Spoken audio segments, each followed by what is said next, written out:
y creo que cuando se calman las emociones después del partido es el momento de valorar que es una gran clasificación en un grupo el más difícil de la competición, que a muchos les haría mucha ilusión vernos muertos, pero todavía estamos vivitos y coleando. Yeah, alright. You was right, I was wrong. Yeah, I should've never ever took her home. Yeah. Hello à tous, ravi de vous retrouver dans la quotidienne et ça passe sur le fil pour le Paris Saint-Germain qualifié pour les huitièmes de finale de la Ligue des Champions. Un partout au Signal Iduna Park grâce à un but de Warren Zaïre-Emery élu homme du match. Regardez-le, il met même des légendes de poste en anglais maintenant le gars. C'est le chouchou de la France mais surtout le chouchou de son coach.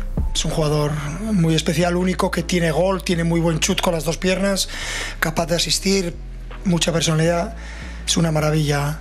Hier, on vous demandait votre pronostic pour ce Dortmund-PSG. Castel-Hugo, tu voyais bien le 1 partout, mais tu pensais que ce serait Dortmund qui égaliserait en fin de rencontre. Hubert, t'as presque eu le bon score, tu voyais 2-1 pour Paris, mais t'avais le flair du but de Warren, donc bravo à toi.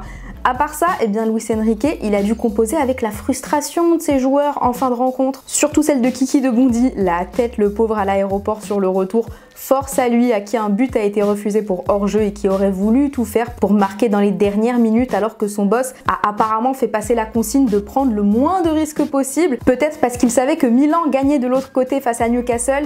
Il nous a expliqué son point de vue. Un jugador después de terminar el partido está frustrado porque han querido marcar más goles, no hemos podido marcar más de uno. Es el momento en el que yo, claramente, viendo el panorama completo, hey, sí, vamos a ganar, pero sin tomar riesgos excesivos. Ese es mi papel como entrenador, gestionar el grupo y gestionar la tension cuando eso pasa a los jugadores. Bon, l'essentiel, c'est les 3 points, enfin le point pour Paris. Regardez un petit peu. Dans ce groupe, Milan file en Europa League, Dortmund termine en tête et Paris deuxième. Voici donc les adversaires potentiels des Parisiens en 8e, ça a fait flipper. L'Atlético, Manchester City, Real Madrid, Bayern, Arsenal, la Real Sociedad et enfin le FC Barcelone. Alors je vous pose la question du jour, quel serait selon vous pour ces 8e de finale le pire et le meilleur tirage pour le Paris Saint-Germain? Vous nous dites tout et demain on sélectionnera 2 commentaires. Et les supporters dans tout ça, me direz-vous, eh bien ils se sont confiés à l'excellent PSG Fan TV et autant vous dire qu'ils étaient sur un nuage. Sauf que ce nuage était gris, ça allait pas du tout. Je suis pas content du résultat. Parce que c'est un match nul, on gagne pas, alors qu'il fallait gagner pour être premier.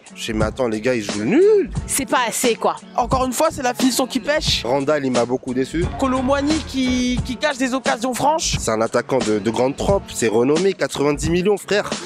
Réveille-toi, cousin. On devrait être dans le même groupe que les Bayern, les Barça et tout. Et en fait, non. Parce que là, maintenant, vous nous mettez dans des conditions où c'est Arsenal, Real Sociedad, Barcelone, Real de Madrid. Et pour couronner le tout, Manchester City. Dans les autres rencontres, Antwerp, bon dernier du groupe H, s'est payé le FC Barcelone, 3-2. Et ce qui est encore plus cocasse, c'est que le joueur qui a offert la victoire aux Belges dans le temps additionnel s'appelle Georges Ilenikena. Il a 17 ans et évoluait en France l'an dernier. À Amiens précisément, notre Ligue 2 a donc du talent. Du côté de Manchester City, il y a aussi eu 3-2. Sur la pelouse de l'Étoile Rouge, Pep avait fait tourner, il avait mis l'équipe Y. Matez-moi un peu le couloir droit s'il vous plaît. On était au GP de Belgrade visiblement avec Lewis et Hamilton. La Team 44, on se sait, et justement Micah Hamilton buteur pour sa première titularisation en Ligue des Champions. Et ils ont rappelé à Guardiola en conf qu'il y avait une photo des deux quand le petit était ramasseur de balles. Complètement choc-barre Pep. There's a famous picture of you and Micah Hamilton when he was the ball boy. He was a ball boy. Oh yeah? You had your arm around him. Ah, I didn't know. So the last years, 6, 7 years ago. 6 years ago. Ah, look at him. Wow, God, he grew up, huh? Look at that. What a goal, huh? Bon les amis, c'est tout de même un moment de recueillement parce qu'on a assisté à la dernière phase de groupe telle qu'on la connaît en Ligue des Champions. Bah oui, parce que la saison prochaine, la formule change. Je vous rappelle qu'on passe à une ligue unique, nous avait annoncé l'UEFA, 36 clubs, 8 matchs à disputer dans un seul et même classement. RIP les groupes, c'était trop bien. Ce soir, même si tous nos clubs tricolores sont assurés d'être européens pour débuter 2024 avec Rennes, Toulouse, Lille par exemple, eh bien Marseille veut terminer premier de son groupe. C'est une finale face à Brighton ce soir. Ils pourront garder leur fauteuil de leader en faisant match nul ou victoire car un seul point sépare les deux formations. Pour Gattuso, c'est les 3 points ou rien. Il connaît De Zerbi comme sa poche et je pense qu'il le craint un peu. Questa è la verità. Con Brighton non puoi giocare per il pareggio. Con Brighton devi andare a prenderli un po', devi andare a stressare, perché sennò ti chiudono alla metà campo. Va a giocare col Chelsea, fa 70% di possesso palla, sono numeri che non li dico io. E capisci che non puoi pensare di venire qua e difenderti, sennò ti fai il segno da croce e Dio ce la mandi buona. Avant de se quitter, le frérot Fabrizio Romano ne prend pas de vacances et c'est normal, c'est bientôt le mercato hivernal. Il nous a appris que le ballon d'or africain Victor Osimhen était sur le point de signer une prolongation de contrat avec le Napoli et d'obtenir dans le même temps une sacrée augmentation de salaire avec un bail allant jusqu'en 2026, mais avec une clause de départ valide à partir de 2024, c'est-à-dire l'été prochain. Voilà, Chelsea apparemment, si vous voulez. Vous êtes les bienvenus. Et voilà, c'est déjà la fin de la quotidienne. La bonne nouvelle, c'est qu'on se retrouve demain pour débriefer un petit peu les prestations de nos clubs français en Europa League et en Conference League. Comme tous les jours, on se quitte avec un bonbon. À demain, ciao. Seb, ça va quoi? Ça va quoi? Tranquille. Casse-toi. Eh, c'est ton ballon, tu veux pas faire de passe. Tiens, c'est ça, c'est à toi. Elle a fait une passe. Ça va ou quoi? Ça va, tu vas bien? Ça y est, ton viré de Jamel Comedy Show? Non, non, c'est pas ça, c'est. Je voulais venir te voir. Dis-moi, tu t'es fait des copains à Marseille? Ouais.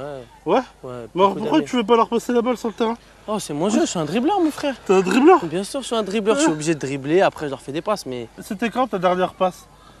Ma dernière passe, ça remonte là. Un dribble du quartier? Allez, vas-y, viens. Vas-y. Olé. Tu préfères te réconcilier avec Benzema ou faire l'amour avec Jérôme Roten? Mais je suis concilié avec Benzema. Tu es réconcilié avec Benzema? Bah oui, ça va, on se parle, y a pas de souci. Y a pas d'embrouille. Si la dernière fois t'as pris ton ballon, il voulait pas te le prêter, il voulait pas te le rendre. Voilà, je lui ai dit donne le ballon, laisse-moi dribbler, toi aussi t'aimes bien dribbler. Tu t'es embrouillé avec lui. Et après on s'est embrouillé, et après la presse on a fait que voilà. Voilà. Mais sinon y a rien du tout. Y a pas d'embrouille? Non. Sûr? 100%. Y a pas d'embrouille? Pas d'embrouille. Bah, on a appris que l'année prochaine, Didier Deschamps allait entraîner l'Olympique de Marseille. Qu'est-ce que ça fait d'être entraîné par un champion du monde alors que toi tu seras jamais champion du monde? Pourquoi je serai pas champion du monde? Si tu fais pas de passe sur le terrain, mon frère. Mais arrête de dire je fais pas de passe. Regarde les caméras, tu dis ça, et après les gens qui connaissent pas le football, ils vont croire un gros comme toi. Arrête de dire ça, mon frère. Je suis pas individualiste, t'es un ouf toi. Tu fais pas de passe sur le quoi, terrain? Je fais des passes, tout ce que je fais c'est pour l'équipe. Même la coupe que t'as fait, c'est pour l'équipe. Tu préfères avoir la tête de Ronaldinho ou les jambes de Ronald Zubar? La tête à Ronaldinho. Bah, à la semaine prochaine. Hein. Vas-y, tiens ton ballon, tiens.